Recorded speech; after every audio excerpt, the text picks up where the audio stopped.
साथियों, सिंध धरती जे इंतहाई लाजवाब शायर ऐं नज़्मनि जे कोमल कवि प्यारे मुनव्वर हालेपुटे जो नज़्म संगत जी नज़र। असां पंहिंजी नाकाम मोहब्बत जी बख़्शिश वफ़ा जे ख़ुदा खां ईअं भी घुरी आहे। असां पंहिंजी नाकाम मोहब्बत जी बख़्शिश वफ़ा जे ख़ुदा खां ईअं भी घुरी आहे। असांजे निगाहुनि जे नीरे गगन में जॾहिं भी को सूरज चढ़ी चिलबिलो थियो। असांजी निगाहुनि जे नीरे गगन में जॾहिं भी को सूरज चढ़ी चिलबिलो थियो।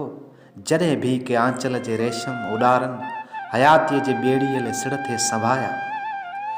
जॾहिं भी के आंचल जे रेशम उॾारनि हयातीअ जी ॿेड़ीअ ले सिर थे संभाया। कंहिं झांझर जे सरगम फेरियूं थे पातियूं, कंहिं कजलनि अखियुनि सां लाथी आरती हुई। कंहिं झांझर जे सरगम फेरियूं थे पातियूं, कंहिं कजलनि अखियुनि सां लाथी आरती हुई। जॾहिं भी के भाकुर जो महबूब थपकियूं असांजे नसीबनि ॾे मुर्की वधियूं थे।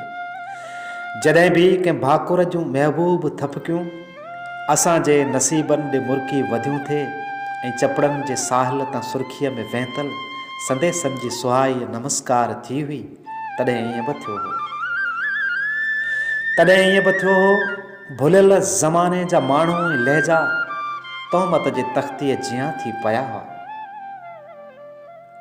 कॾहिं ईअं बि थियो हो, जे वेछनि विछोटियुनि जा गर्दन मरोड़े किथे पल घड़ीअ लाइ मिलिया भी जे हुआसूं त अज़ल जे शिकस्त आवाज़ बणिजी मुक़दर चयो थे ही महरूम रहंदा।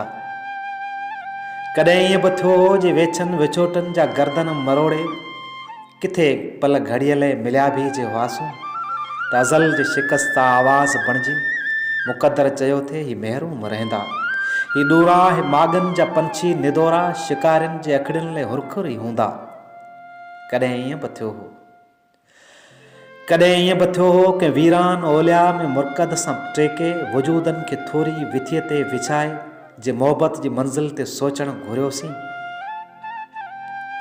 कॾहिं ईअं बि थियो हो कि वीरान ओलिया में मरकद सां टेके वजूदनि खे थोरी विथीअ ते विछाए जे मोहबत जी मंज़िल ते सोचणु घुरियोसीं त अखिड़ियूं वेठल तॾे ते वञी जीअं लुड़कनि जे लारनि में वेझण लॻियूं थे। त अखिड़ियूं वेठल तॾे ते वञी जीअं लुड़कनि जे लारनि में वेझण लॻियूं हुयूं। ऐं तारीख़ रातियुनि जे मातम कदे में असां पंहिंजे सपननि जा सुॾका सुआ हुआ। ऐं तारीख़ रातियुनि जे मातम कदे में असां पंहिंजे सपननि जा सुॾका सुआ हुआ। जॾहिं हूअ सुबुह जो बिंदिया लॻाए अगरि वास ॾेई ऐं ॾीया जलाए। जॾहिं हू सुबुह जो बिंदिया लॻाए अगरि वास ॾेई ऐं ॾीया जलाए। मंदर जे चाऊंठ तां धीमी विखनि सां दुआ जे दरनि ते हुई दस्तक छॾींदी त भॻवान हुन जे मुक़दर लिखे खे परेशान अख सां ॾिसी थरथराए घड़ीअ लाइ पंहिंजी क़ज़ा खे ॿाॾायो।